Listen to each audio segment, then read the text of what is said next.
Let's talk about ASVAB score. The ASVAB is the multiple choice test that you take before joining the military. It covers basic mathematics, science, reading comprehension, and mechanical knowledge. It's used to measure your aptitude and find out what would be a good what jobs you qualify for within the military. My recommendation on the ASVAB is to start studying for it now. Whether you're on the fence about joining the military or you're dead set on joining the military, studying for the ASVAB is a good idea. This will help ensure that you have a high ASVAB score, which will then equate to more job opportunities.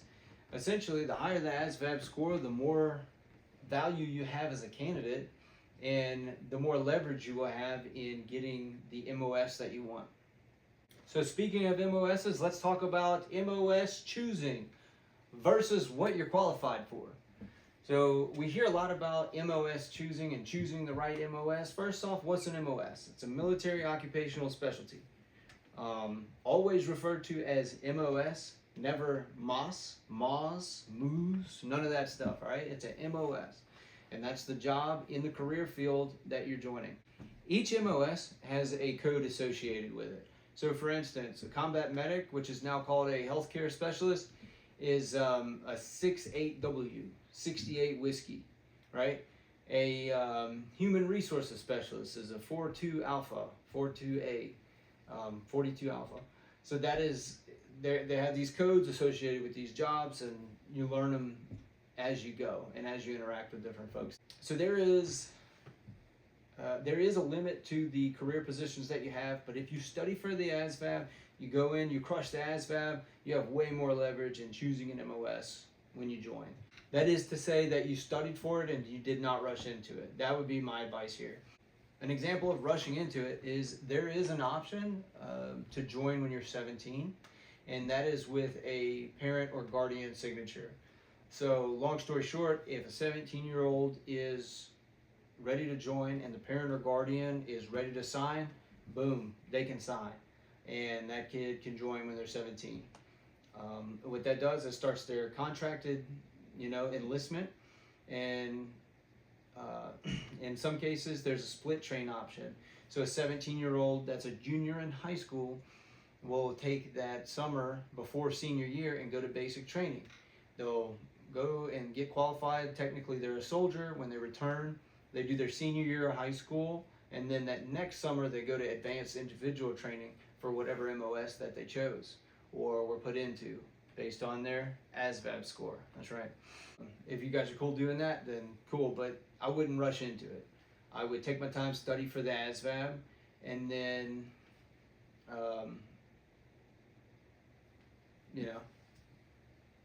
that's a way to do it if you guys are ready for that. So according to the National Guard website, it says, the split train option, it's a great way to start serving and a great part-time job for school or during school. For complete details, contact your local recruiter. Yes, but it's also, in my opinion, it's also a great way to destroy a good standing non-criminal record. And the reason I say that is because once you're contracted in at 17, you're now held under the Uniform Code of Military Justice. Like, you are on paper held to that higher standard. So any 17-year-old angst and bad decisions that you hadn't made yet, go ahead and be ready to not make those decisions if you're going to do the split train option.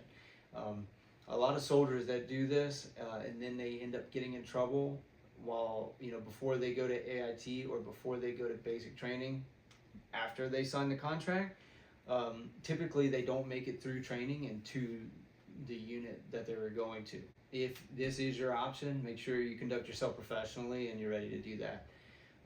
My advice is that there are few things cooler than going back to high school and saying, yes, I am a qualified soldier, here I am. And you do get an extra, you in theory can retire a year earlier because most people join when they're 18, right? So instead of retiring at 37, instead of retiring at 38, you can retire at 37, but what's a year? What's a year now of waiting and what's a year on the back end? My advice is take that year and become a subject matter expert on the military. How much studying can you accomplish at the age 17? Use that entire year to study for the ASVAB, increase your value as a recruit, and then go in next year with more options and more potential. Okay? There's nothing wrong with waiting that year or even longer, because the military was there long before you, and the military will be here long after you. This is not a decision that you need to rush right now as a 17 or 18 or 19-year-old, anybody. You have time to do the research, so I would advise using that. So me personally, I did join at 17. I had my mom sign me over. I did not have a whole lot of other options going on, so it made sense for our family. But at a time right now where if you're feeling like, hey, my friends have done this, and you're feeling peer pressured to do it, just take this year and chill out, because we're talking about at least the next 6 years, you know, so you never know what's going to happen between then and now. Next thing to consider, separation from family. All right, so this one is an easy one for me to gloss over, and anyone who's been in for a long time, just because you get so used to being away from your family. And that's not to say that it's easy, especially early on. So if you're somebody with a strong family unit, again, you can use that to your advantage to get through training and then get back home and use them as your motivation. But if you have crippling anxiety about being away from your folks, this may not be the option for you right now. You may need to take time and deal with that. It could definitely be difficult. If it is very difficult for you to be away from your family and you have a good family unit, you may want to ask yourself why you want to join the military in the first place. Okay? Really get to the core of that answer and then revisit joining the military. If you don't have a lot of other options, like I did not, the Army National Guard, it may not be a very difficult decision whatsoever. Whatever category you fall into there with the strength of your family is, by joining the Army National Guard, after basic and AIT, you're going to be coming back home anyway. So although that separation is long, it does come to an end, as opposed to joining an active duty branch where you go to basic AIT and then you may have a 2-day pass or a 4-day pass, and then you're off to your next duty station, which could be states or countries away. Next thing to consider, fear of combat. Don't join. All right. Honestly, we need more patriots. We need more people who are cool with combat. It's the military as a whole is a good career decision, and that is something that has been built up on incentives to get people in. But now we need people to balance that out. We have a lot of people join for the incentives, but are they cool with combat? You know, first part of the soldier's creed: I'm an American soldier. I am a warrior. Stop. Are you? You know, you have to be okay with the prospect of going to combat. No matter what job you choose or what MOS you choose, you go to basic training first. Basic training makes you a soldier. You're a soldier first. Please don't lose sight of this. Regardless of what you've heard from the Army National Guard, you're a soldier and you may go to combat. That's real.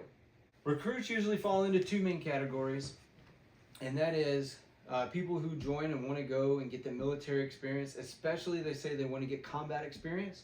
And then secondly, people who mainly join for benefits.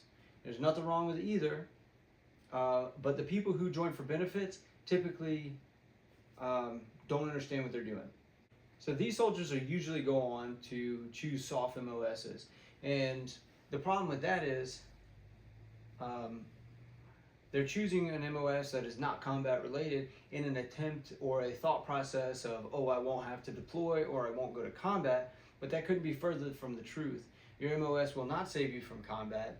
Worst case scenario is your MOS will take you further from combat, like let's say a 42 Alpha or a human resources admin type MOS, and then that is your main focus, and then you're dropped into a combat zone because you're a soldier.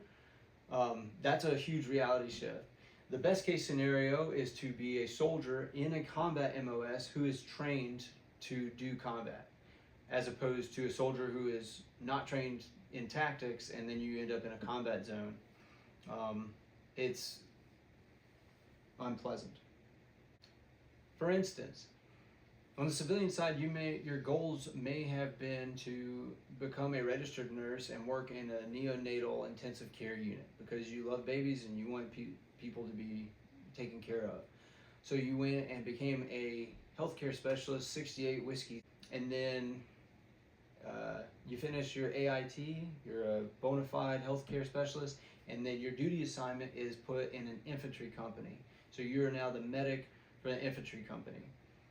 Well, that's further away from the baby intensive care unit because now you're going to be going out to the field a lot, you're going to be camping a lot, you're going to be rucking a lot.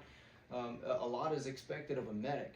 So if that is not your interests, I guess what I'm saying is make sure your interests align why you're joining based on what you're going to be doing. It's a personal gamble. If you're willing to potentially risk your life in combat for the prospect of going to college and receiving college benefits, that's something you need to consider. But you have to keep in mind that you're still going to need to attend unit drills. It's usually 1 weekend a month and 2 weeks in the summer. So if you're enrolled in college, you may be missing college to go to drill, or missing drill to go to college. That is going to be up to your unit commander if they're going to want to sign for you to miss drills. So you got to keep a balance. Your unit commander has the authority to excuse you from drill so you can attend college. But also, don't let it be a one-sided negotiation. You should attend drill as much as possible while attending college, and at least attempt to make up drills if you just absolutely have to miss drill. If you continuously prioritize college instead of drill, then you're taking advantage of the system that allowed you to go to college in the first place. When you become a soldier, you learn the soldier's creed, you are a soldier now, you're a defender of the Constitution, and it's a commitment that you've made. So uphold your side of the commitment. And if it just sounds like a job opportunity and you don't intend to hold up your side of the commitment, maybe don't join.